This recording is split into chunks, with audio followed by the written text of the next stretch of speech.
Bismillahirrahmanirrahim. Ya Hayyu ya Qayyum, ya Hayyu ya Qayyum, birahmatika nastaghith fa'aghithna. Wa la takilna ila anfusina tarfata 'ainin abada wa aslih lana sya'nana kullah. Alhamdulillahi rabbil alamin, bari'il khalaiqi ajma'in. Wassalatu wassalamu ala asyrafi wa afdali anbiya'ihi wa rusulih, habibihi wa najibihi wa safiyyihi wa khiratihi ala khalqih.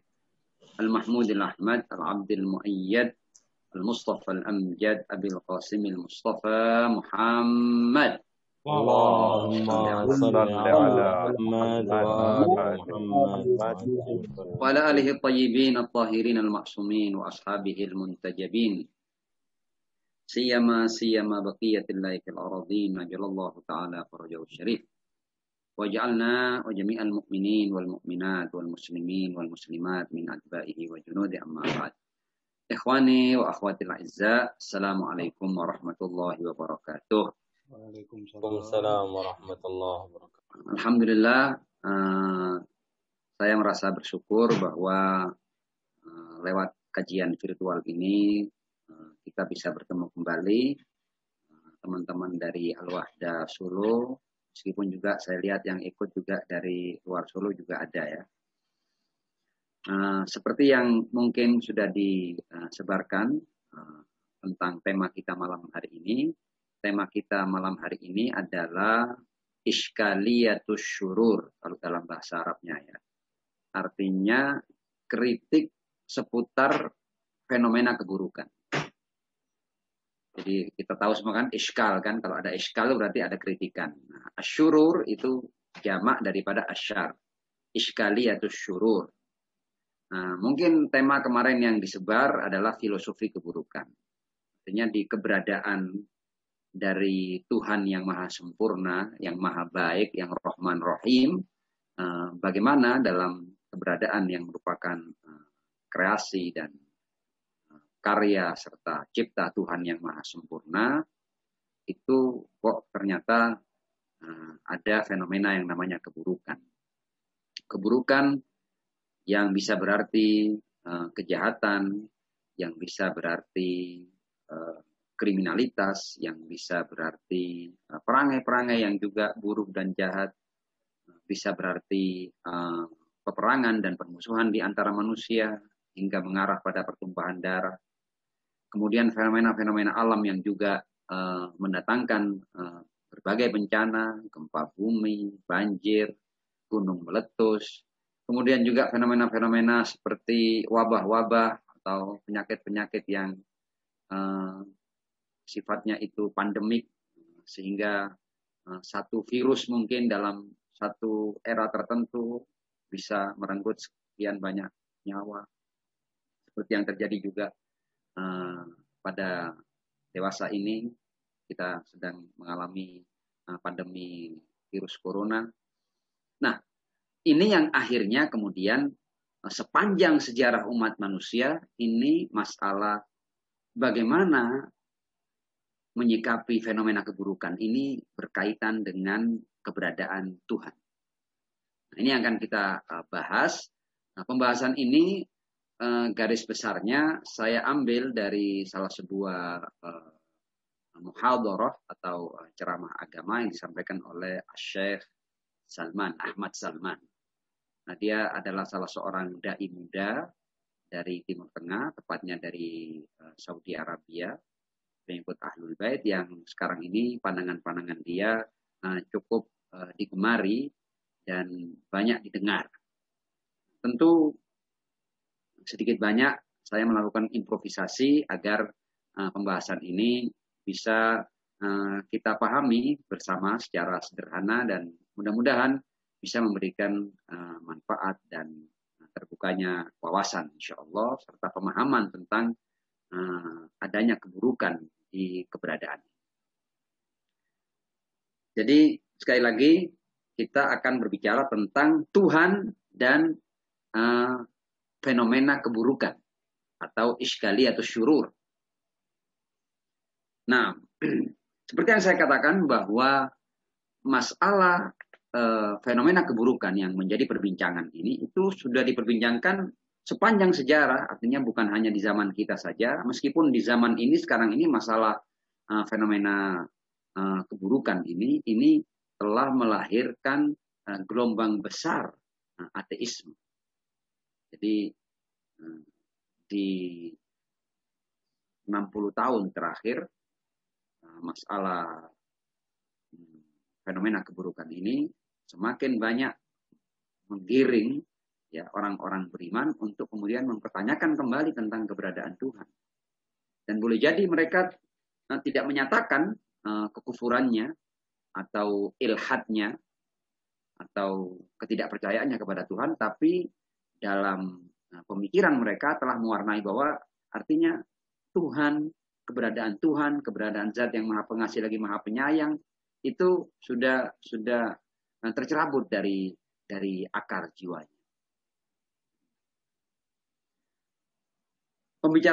Masalah ini sudah dibicarakan di tengah-tengah para filosof, baik di Yunani kuno, kemudian di era-era atau di tengah-tengah budaya kaum Persia atau orang-orang India, di Cina juga. Artinya sepanjang sejarah masalah keburukan ini selalu menjadi bahan perbincangan berkaitan dengan kepercayaan akan Tuhan. Intinya seperti ini. Jadi kritikan itu yang menjadi wacana dan pembicaraan adalah seperti ini. Idza kanal ilahu maujudan. Kalau emang Tuhan itu ada dengan segala sifat-sifat kesempurnaannya dan dia diyakini sebagai Tuhan kebaikan, falimadza aujada lana syarr. Kenapa Tuhan itu membiarkan beragam keburukan itu menimpa kita, hamba-hamba ciptaannya? Kalau memang dia berpredikat sebagai Ar-Rahman, Ar-Rahim, bagaimana dia mengizinkan serangkaian keburukan dan kejahatan yang kita lihat dalam fenomena peperangan, pembantaian, kemudian bencana-bencana alam, berbagai macam pandemi yang terjadi.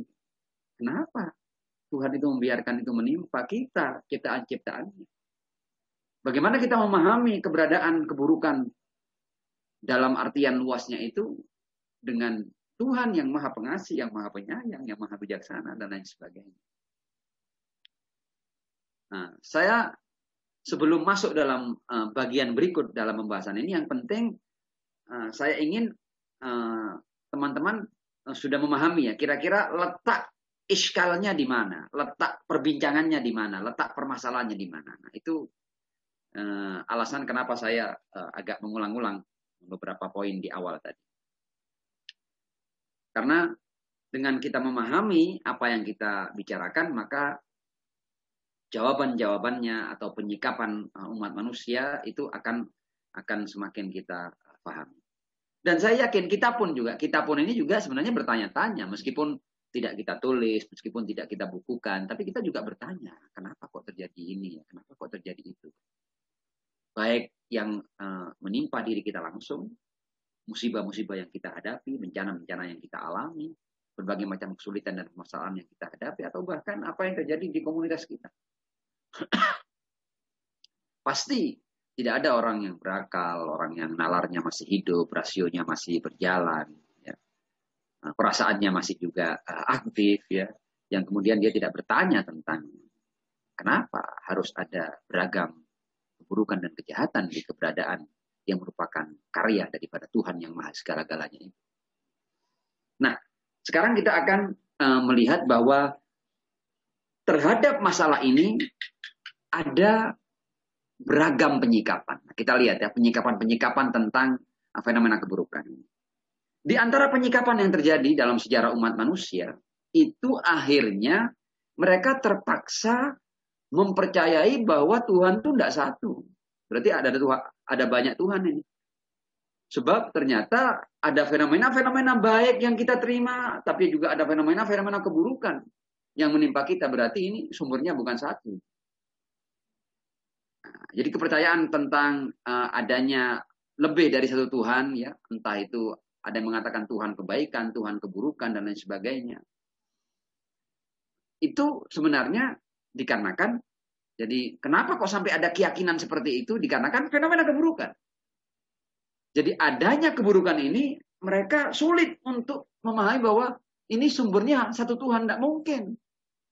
Kalau memang sumbernya Tuhan yang baik, harusnya yang kita terima ini adalah kebaikan, kedamaian, ketentraman, kesejahteraan. Tidak ada pertumpahan darah, tidak ada saling bermusuhan, tidak ada konflik, tidak ada bencana, tidak ada wabah. Jadi di antara penyikapan umat manusia terhadap fenomena ini adalah menggiring mereka pada mempercayai Tuhan itu lebih dari satu. Ini di antara penyikapan yang terjadi di tengah-tengah umat manusia atas fenomena keburukan.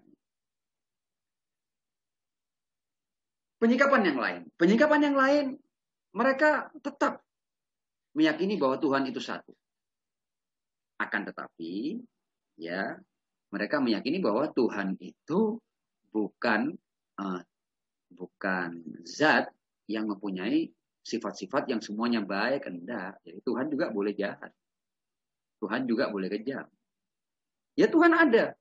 Mungkin dengan bukti-bukti argumentasi-argumentasi tentang keberadaan Tuhan, mereka tetap meyakini Tuhan. Tapi mereka sulit untuk meyakini bahwa Tuhan ini adalah Tuhan yang hanya mempunyai sifat yang baik. Enggak, artinya Tuhan itu adalah kekuatan yang tak terbatas. Dia boleh melakukan apa saja. Dia tidak harus melakukan yang baik-baik tok.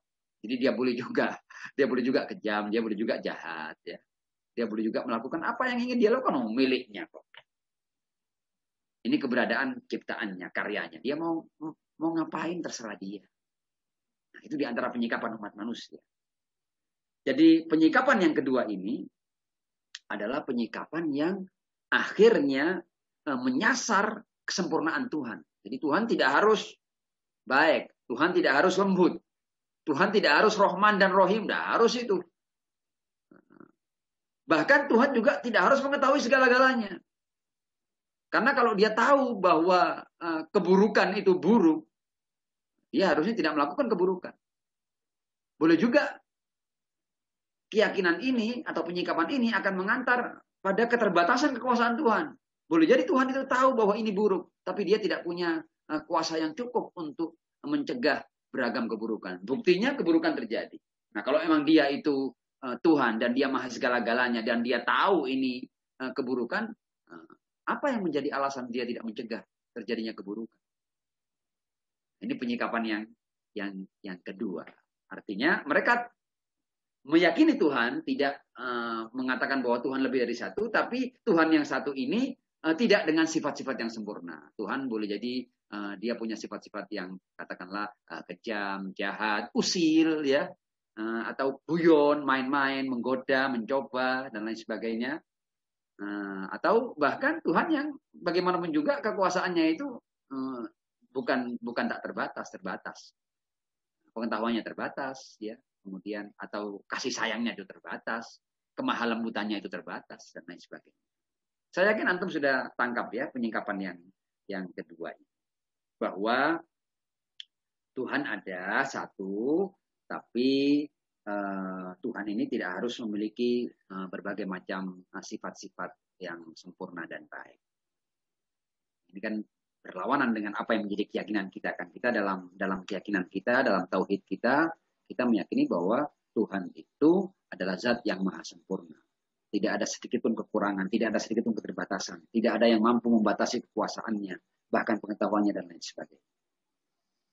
Itu penyikapan yang kedua. Penyikapan yang kedua ini jadi menyasar peluasan ilmu, kebaikan, dan kekuasaan Tuhan. Nah, penyikapan yang ketiga adalah penyikapan yang akhirnya menjadikan mereka mengingkari keberadaan Tuhan. Jadi adanya keburukan ini. Jadi penyikapan yang pertama adalah mereka terpaksa meyakini Tuhan itu berbilang. Penyikapan yang kedua, Tuhan tidak berbilang, tapi bukan yang maha sempurna. Penyikapan yang ketiga, fenomena keburukan ini menjadi sebuah bukti bagi mereka bahwa Tuhan tidak ada. Kalau Tuhan ada, kenapa harus ada keburukan? Ketika ada keburukan, berarti Tuhan tidak ada. Jadi dalam keterangan para ulama kalam ya, ulama tauhid ya, atau ulama ilmu kalam atau ulama akidah, itu ada kalanya orang-orang itu tidak menemukan dalil atas keberadaan Tuhan. Sehingga orang-orang ini tinggal mencari dalil akan keberadaan Tuhan. Nah, tapi fenomena keburukan memberikan mereka dalil akan tidak adanya Tuhan. Adanya keburukan, adanya kejahatan, adanya hal-hal yang tak terkendali di keberadaan ini, itu menjadi dalil bagi orang-orang al-mulhidun, az-zanadiqah, atau ateisme, atau orang-orang ateis itu, bahwa mereka punya dalil bahwa Tuhan tidak ada. Apa dalilnya? Fenomena keburukan. Tidak terkendalinya keberadaan ini. Itu penyikapan yang ketiga.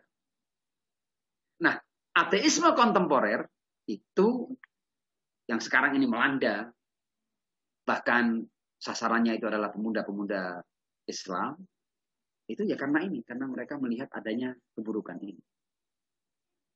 Bahkan dalam catatan, itu sejak era 60-an, itu telah ditulis ribuan buku. Jadi bukan 1-2 buku ya. Nah, mungkin karena kita tidak terlalu mengamati fenomena ateisme di tengah kehidupan ini, kita mungkin tidak terlalu paham itu. Tapi para peneliti, orang-orang yang melakukan pengamatan terhadap berkembangnya fenomena ateisme ini, dia katakan bahwa sejak era 60-an, berdasar pada fenomena keburukan atau iskaliyatus syurur, itu telah ditulis ribuan buku tentang tidak adanya Tuhan, dan dasar utamanya adalah fenomena keburukan. Nah, sekarang kita akan masuk dalam jawaban. Ini kita punya sebuah iskaliyah, punya sebuah permasalahan yang menjadi kritikan yang dikembangkan oleh orang-orang ateis atau orang-orang yang menyasar orang-orang yang beriman kepada adanya Tuhan ini, dan kritikan ini berdasar pada fenomena keburukan. Nah, kita sekarang akan mencoba untuk menjawabnya. Jawaban ada beberapa. Di antara jawaban, semua jawaban ini boleh jadi benar ya, saling menyempurnakan. Tapi kita akan mengikutinya, dan mudah-mudahan ini menjadi sesuatu bagi keimanan kita. Di antara yang menjawab, karena saya katakan bahwa kritikan ini sudah berjalan lama sudah, bahkan di era Yunani kuno ini sudah menjadi perbincangan. Para filosof Yunani memberikan jawaban untuk masalah keburukan ini, kaitannya dengan keberadaan. Para filosof Yunani atau al-falasifa al-Yunani ya, itu mereka menjawabnya lewat analisa filosofis. Apa makna analisa filosofis ini? Maknanya seperti ini. Mereka mengatakan bahwa asyarru amrun adami.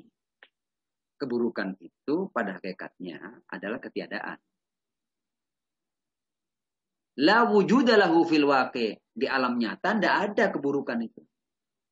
Di alam nyata yang ada itu hanya kebaikan. Jadi kalau akhirnya ada sesuatu yang diberi predikat buruk, itu maksudnya adalah in'idamul khair, tidak adanya kebaikan. Tidak adanya kebaikan itu melahirkan keburukan. Ini sebuah jawaban, bukan jawaban yang sempurna, tapi sebuah jawaban. Nah, mereka memberikan contoh-contoh seperti ini, namanya kegelapan. Kegelapan itu tidak ada. Yang ada itu ketika cahaya tidak ada. Ketika tidak ada cahaya, maka konsekuensi logisnya muncullah kegelapan.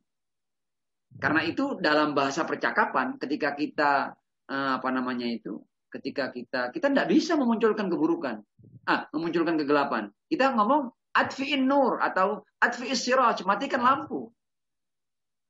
Ya, kita tidak bisa bahkan ketika kita mau mendapatkan kegelapan atau mau menuju kegelapan, kita memakainya adalah kita menghilangkan kebaikan yang namanya an-nur atau cahaya. Matikan lampu. Ketika lampu mati, maka otomatis muncul kegelapan. Jadi sebenarnya kegelapan tidak ada. Kegelapan itu tidak ada. Yang ada itu adalah cahaya. Nah, ketika cahaya tidak ada, maka secara otomatis kegelapan akan muncul. Ini sebuah jawaban yang juga punya kekuatan, tapi tetap bukan jawaban yang sempurna. Orang-orang tetap akan mengatakan, oh kegelapan itu ada kan, pokoknya ada gelap, ada terang. Makanya orang mau mengatakan yang dingin itu tidak ada, yang ada itu tidak adanya panas. Tapi mereka mengatakan enggak, dingin ada. Kita merasakan dingin. Oh iya kan tidak ada panas. Iya, tapi kan dingin ada. Itu diantara itu jawaban-jawaban sederhana mereka. Tapi bagaimanapun juga ini juga merupakan sebuah itu jawaban yang secara filosofi ini punya kekuatan karena mereka mendasarkan bahwa mengadakan itu adalah berkaitan dengan hal-hal yang memang ada. Jadi yang tidak ada tidak mungkin diadakan. Jadi kegelapan tidak ada. Jadi tidak mungkin mengadakan kegelapan. Tapi cahaya itu ada. Ketika kita hilangkan cahaya, maka otomatis kegelapan muncul. Tapi tidak bisa kegelapan diciptakan. Itu menurut jawaban yang pertama. Nah, dalam jawaban yang pertama ini, mereka mengatakan bahwa semua keburukan ini sebabnya adalah manusia. Jadi ketika manusia itu meninggalkan kebaikan, maka muncullah keburukan. Jadi in'idamul khair, hilangnya kebaikan ini sebabnya adalah manusia. Saya tidak akan tidak akan perpanjang jawaban ini. Saya kira poinnya sudah ditangkap. Karena kalau mau saya jelaskan terlalu detail, ya, selain butuh kemampuan yang cukup untuk menjelaskannya, nanti majelis kita ini lebih dari 1 jam. Tapi biarlah itu merupakan salah satu jawaban dari para filosof Yunani. Nah, jawaban yang kedua ini lebih kuat daripada jawaban yang pertama. Jawaban yang kedua itu mereka melakukan analisa pada keberadaannya. Jadi mereka lebih faktual, lebih ke fakta, lebih ke kejujuran. Ayo kita lihat kejujuran keberadaan ini, ada enggak keburukan di keberadaan ini? Ayo sudah kita cari keburukan ada enggak? Jadi menganalisa keberadaan. Nah, di keberadaan ini kita lakukan penelusuran, ada enggak keburukan itu? Ternyata ini kalau dalam bahasa Arab dikatakan tahlilul maujudat. Nah, jadi melakukan analisa pada keberadaan-keberadaan. Mereka membagi dalam 3 hal. Ada kalanya sesuatu itu baik mutlak. Ada kalanya sesuatu itu buruk mutlak. Ada kalanya sesuatu itu merupakan kebaikan yang bercampur dengan keburukan. Ya kan tidak ada yang keempat kan. Jadi kan kemungkinan hanya 3 ketika kita berbicara tentang baik dan buruk. Ada kalanya sesuatu itu seluruhnya kebaikan. Ada kalanya sesuatu itu seluruhnya keburukan. Atau kemungkinan yang ketiga adalah kebaikan yang bercampur dengan keburukan. Saya kira akal kita menerima pengandaian ini dan pengandaian ini cukup logis. Ya, kecuali kalau ada yang mau nambahkan nanti yang keempat, ya berarti terobosan nanti. Ya. Tapi sementara ini kayaknya 3 ini sudah jamek dan manik. Ketika kita bicara kebaikan dan keburukan, ada kalanya seluruhnya itu baik, ada kalanya seluruhnya itu buruk, atau kebaikan mutlak, keburukan mutlak, ada kalanya kebaikan yang bercampur dengan keburukan. Saya kira tidak ada bagian yang keempat. Kecuali nanti kalau ada yang nemukan, boleh nanti kita makan dalam sesi tanya jawab. Ala kulli hal.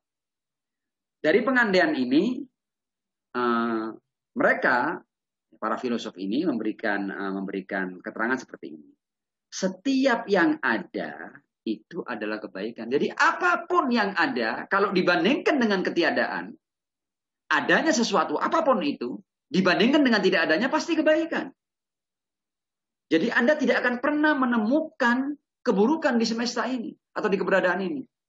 Karena kalau mau kita bandingkan antara yang ada, jadi apapun yang ada itu, apapun yang ada ya, dibandingkan dengan ketiadaannya, ada ini kebaikan.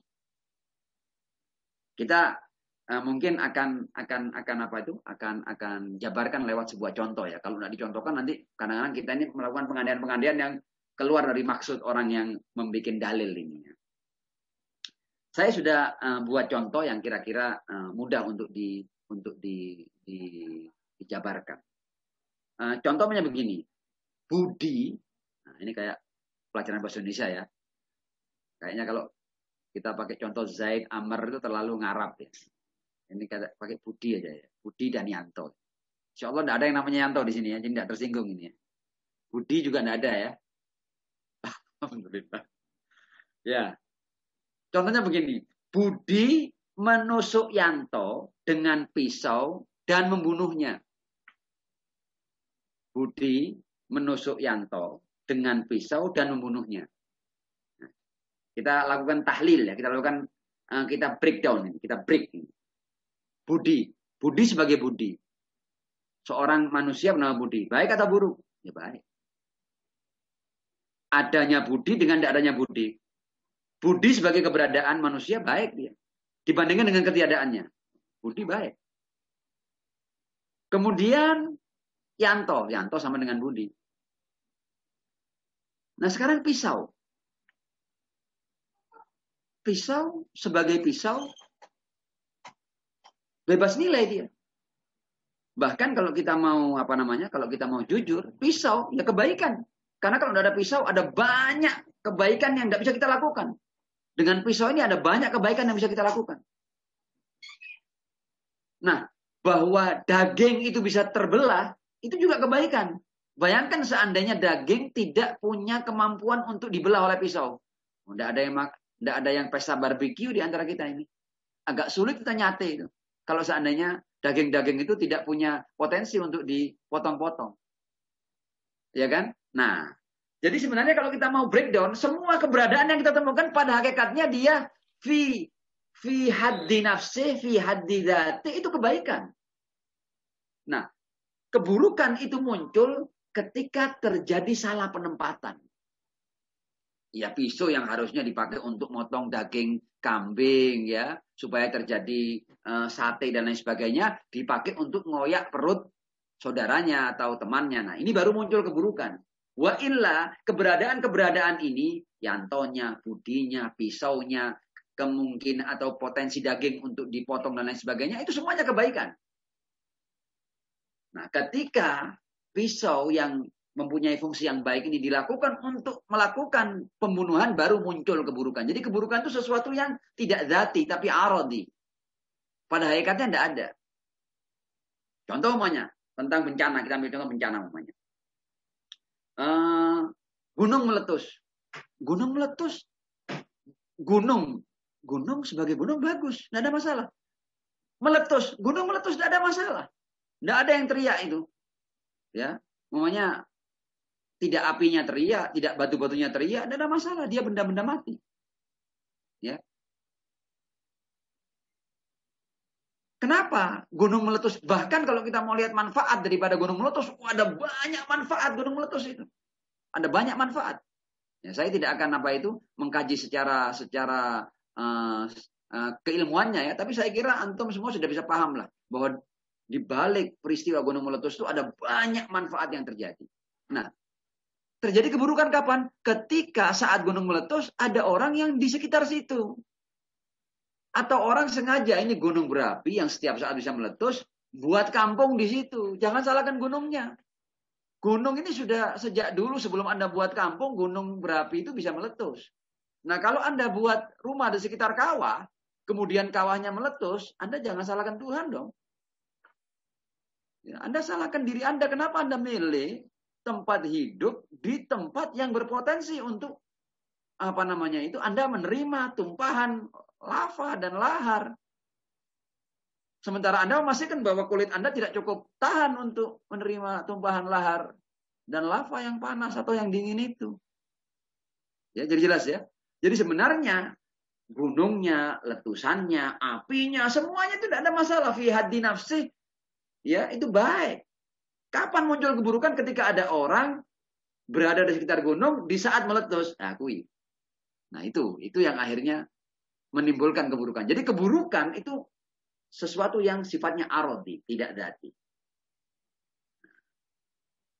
Nah, kita ambil contoh sekarang ini wabah corona umumnya. Wabah corona, corona ini kalau kita lihat seakan-akan semuanya keburukan, padahal Anda tahu ya, Anda tahu bahwa di antara manfaat wabah ini, otomatis dengan wabah ini ada banyak industri-industri yang berhenti bekerja.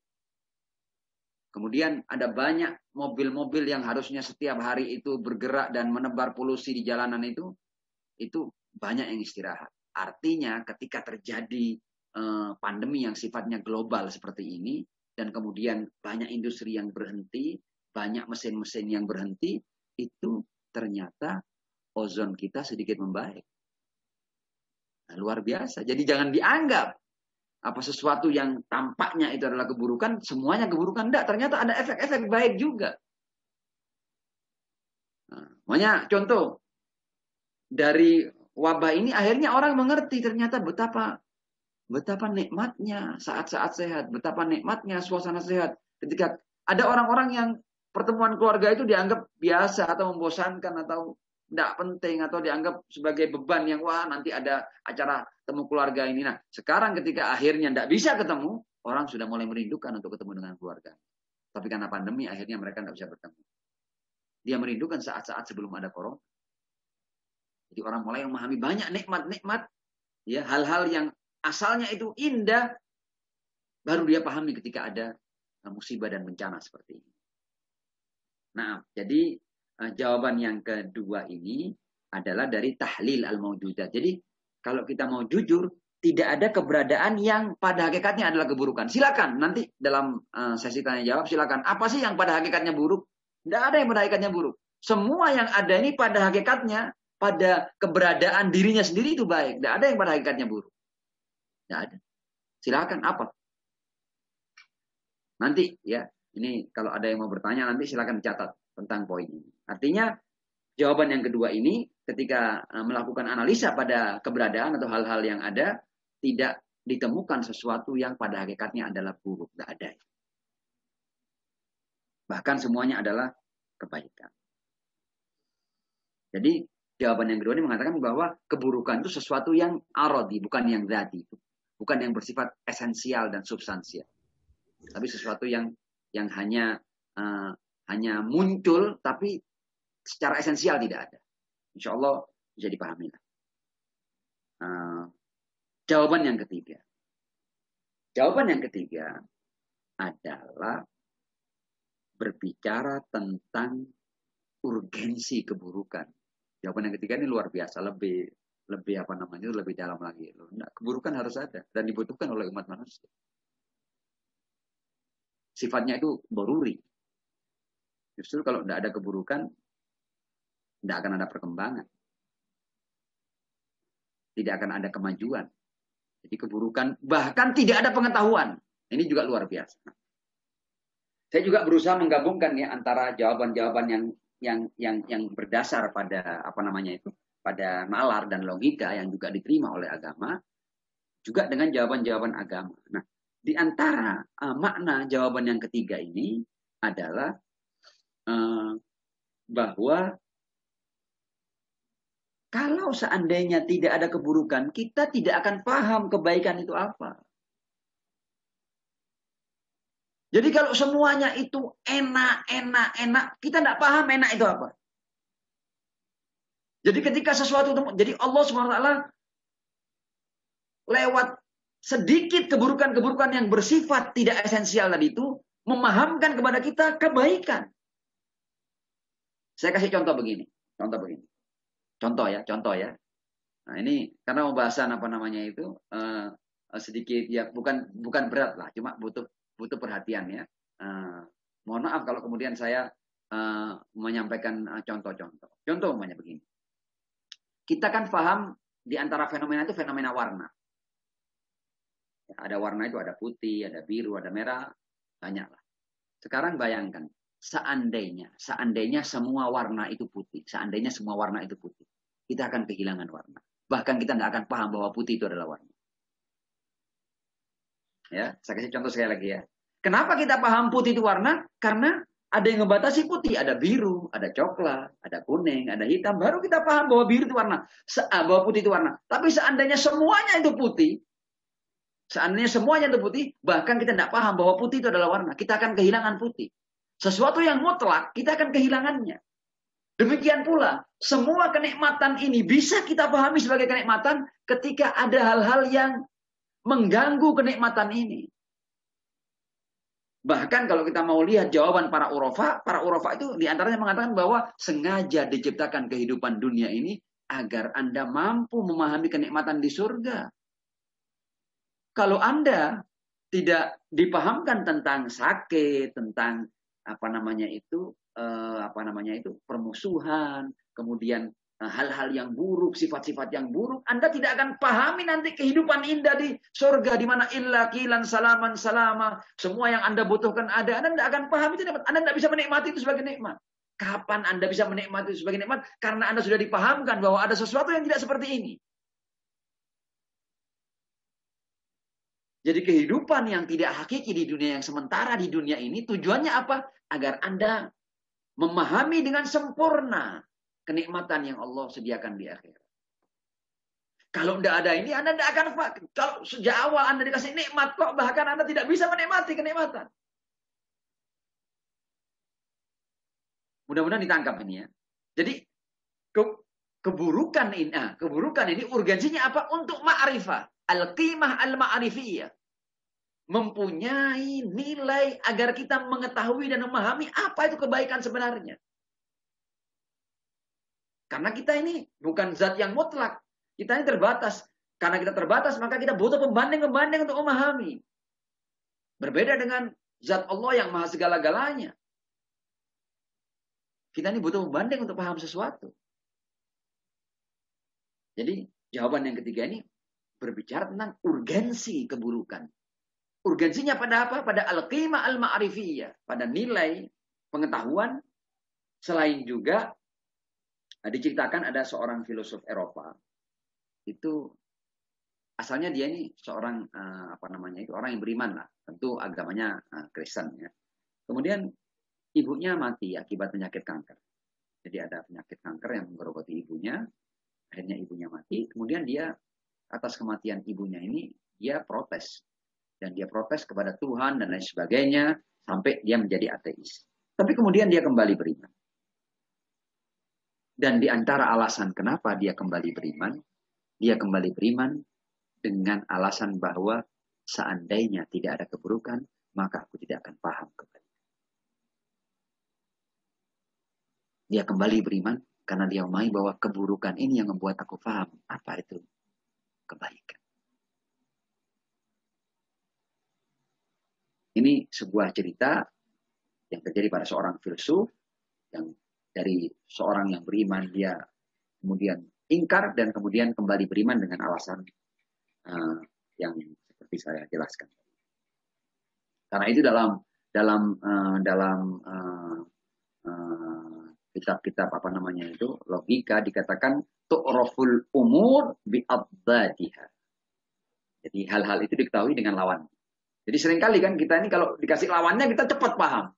Karena memang lawan itu akan ya seandainya tidak ada dingin, kita tidak akan paham panas itu apa. Seandainya tidak ada panas, kita tidak paham dingin itu apa. Seandainya tidak ada panas dan dingin, kita tidak paham nilai tengah-tengahnya, kita tidak paham sejuk itu apa. Ada banyak ketika tidak ada pembandingnya atau atas bawah. Kita tidak tahu mana atas mana bawah kalau seandainya tidak ada bawah dan tidak. Jadi intinya semua itu dipahami dengan lawan. Jadi ada al-qimah al-ma'rifiyah, nilai pengetahuan di balik adanya hal-hal yang berlawan. Nah, mendalami tentang jawaban yang ketiga ini, ya, itu ada seorang filosof bernama William Craig. Dia malah sampai pada sesuatu yang luar biasa. Dia mengatakan bahwa seandainya tidak ada Tuhan, maka lucu kalau Anda berbicara tentang baik dan buruk. Anda bicara baik dan buruk ini barometernya apa? Ini juga menarik, ini luar biasa.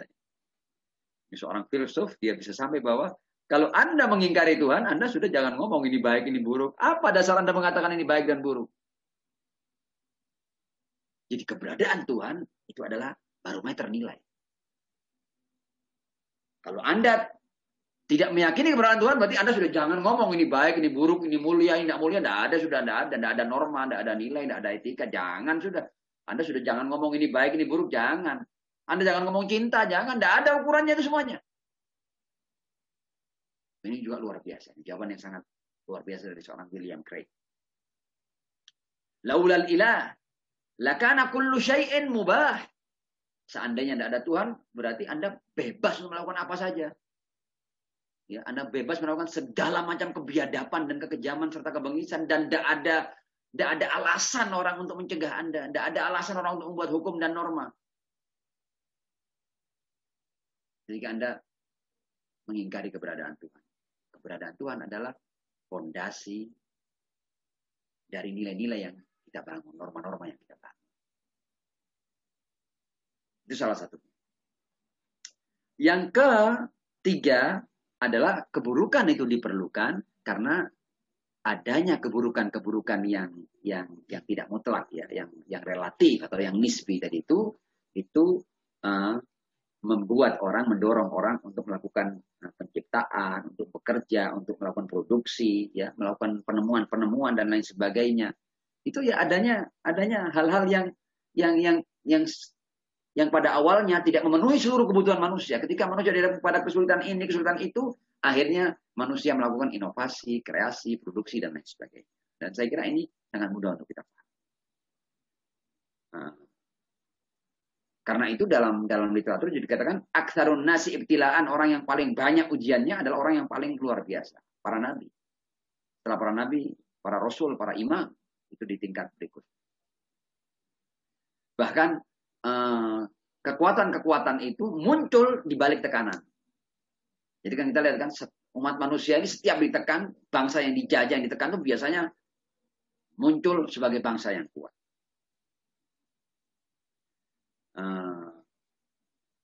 Masih ada waktu saya ini untuk melanjutkan pembahasan? Masih ya. Kita punya waktu berapa lama lagi supaya saya juga tidak terlalu panjang nanti? 10 menit. 10 menit ya, oke lah. Kita lanjut sedikit. Nah, kemudian yang menjadi pembahasan berikutnya adalah mengapa iskaliyah ini, ya, atau kritikan ini mengalami trending di mungkin 6 atau 6 dasawarsa terakhir ini, ya. Kenapa mengalami trending dan semakin menguat dan menguat? Ini ada kajian sosiologisnya, diantaranya dikatakan bahwa diantaranya itu adalah at-tasawwur al-khati' lil ilah. Jadi ketika Tuhan ini salah digambarkan, ada banyak pelajaran dan ajaran itu yang akhirnya membuat orang itu salah mempersepsi Tuhan. Sebagai contoh umpamanya, kita berbicara tentang agama kita, ya, dan bagaimana kita mengenalkan Tuhan kepada umat Islam atau keluarga kita, anak-anak kita dalam pendidikan dan lain sebagainya. Kebanyakan pengenalan terhadap Tuhan ini kita kenalkan Tuhan itu dengan hal-hal yang horor, ya. Jadi kamu jangan lakukan ini, nanti kamu neraka loh, ya, nanti kamu disiksa loh, ya. Jadi kita seringkali tidak sadar menggambarkan Tuhan ini sebagai sosok yang siap untuk mengancam, siap untuk menindas, siap untuk menyiksa. Makanya untuk urusan sholat saja, sholat itu kan harusnya kita ajarkan kepada anak-anak kita bahwa jangan langsung ke neraka. Nanti kalau kamu tidak sholat masuk neraka loh, ya. Jangan gitu. Belum sudah dikasih api. Jadi kita ini kenalkan agama dengan cinta. Wa ma arsalnaka illa rahmatan lil alamin. Kita mau nyuruh anak kita sholat dikasih neraka. Jangan. Nah, harusnya kan kita anakku, ini contoh ya. Kamu kalau dikasih sama ummu itu banyak uangnya 10.000, kamu merasa apa? Senang. Kamu apa yang kamu ucapkan kepada ummu? Ya, terima kasih. Nah, kita kenalkan kepada nilai cinta. Pemberian ini otomatis anak itu sudah paham lah. Fitrahnya ini Allah ciptakan berdasar agama. Fitratullahi allati fataran nasa 'alaiha. Nah, kita mengajak anak sholat itu diantaranya ini hanya salah satu contoh saja bahwa Kamu punya mata, bisa melihat. Kamu punya telinga, bisa mendengar. Kamu punya kaki, bisa jalan. Kamu punya tangan, bisa bermain macam-macam. Kamu punya lidah, bisa merasakan. Luar biasa ya. Siapa yang buat telingamu? Siapa yang buat matamu? Nah, kita kenalkan itu Tuhan. Nah, sholat itu kita berterima kasih. Kita dikasih 50.000 aja kita terima kasih kok. Apalagi dikasih mata. Kita pakai sehari-hari untuk main, untuk berbagai macam. Kita melihat berbagai macam hal yang kita sukai. Nah, kita ajak anak untuk memahami bahwa fasilitas atau nikmat-nikmat yang ada di tubuhnya ini dari mulai rambut, tangan, atau keindahan wajahnya, macam-macam, kesenangannya, perasaannya. Ila Masya Allah. Kita ajak mereka untuk mensyukuri kepada yang memberikan itu. Dan bayangkan, Tuhan itu memberikan kita semua ini dan minta kita untuk mengucapkan terima kasih dalam 2 rakaat subuh, dalam 4 rakaat. Sebentar. Kita kenalkan Tuhan lewat cinta. Jangan nanti anak kita hijabnya tidak beres sedikit, neraka loh nanti kamu. Jangan. Kita harus kenalkan Tuhan dari sisi Rahman dan Rahimnya. Sehingga mereka tidak terintimidasi dalam beragama.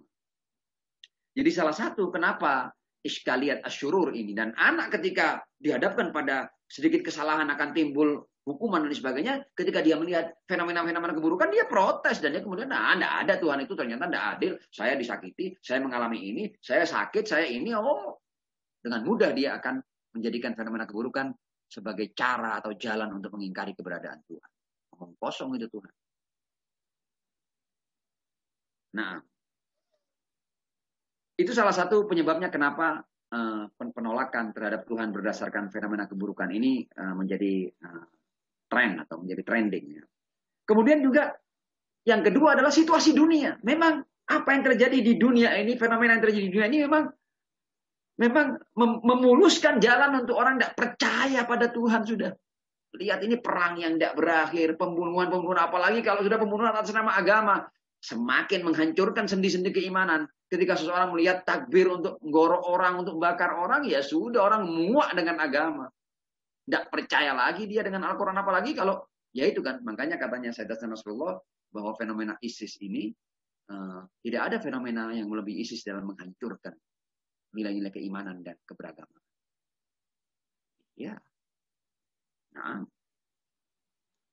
Dan juga propaganda, satanik propaganda juga begitu. Jadi memang media sosial atau itu dunia pemberitaan ini memang dibuat agar yang diberitakan tuh hal-hal yang buruk, pemerkosaan, pembunuhan, pembantaian, perampokan, sehingga kita ini ketika nonton TV itu kita sebenarnya sedang menonton satanik propaganda. Sehingga kita hanya mendapatkan input keburukan. Dan dengan itu orang pesimis, orang kemudian tidak percaya pada keadilan, tidak percaya pada Tuhan yang menjaga ketentraman dan keadilan. Tidak ada itu sudah kalau gitu. Nah, jadi situasi dunia memang perang-perang yang ada, itu tarik menarik kepentingan, apapun sudah kan kita melihat kan. Jadi dunia ini terus dipanaskan oleh setan dengan isu itu al-adaw wal-baghdha, permusuhan dan kebencian, sehingga memang akhirnya fenomena terjadi ini carut marutnya dunia ini. Tumpahnya banyak darah, berkobarnya peperangan di mana-mana, saling mengejek, saling mencaci. Ila Masya Allah. Bagaimana orang diminta untuk percaya kepada keberadaan Tuhan yang menjaga terciptanya keadilan, keamanan, kedamaian, kesejahteraan di muka bumi. Dan orang sudah mulai pelan-pelan bergeser dari keyakinan akan keberadaan Tuhan. Situasi dunia dengan propagandanya, dengan berbagai macam hal yang memang benar-benar terjadi, memang realitanya, faktanya seperti itu. Tapi akhirnya orang itu kalau tidak cukup nilai-nilai keimanan dan tauhidnya, dia dengan mudah bergeser, dengan mudah tidak percaya dia. Wa na'udzubillahi min dzalik.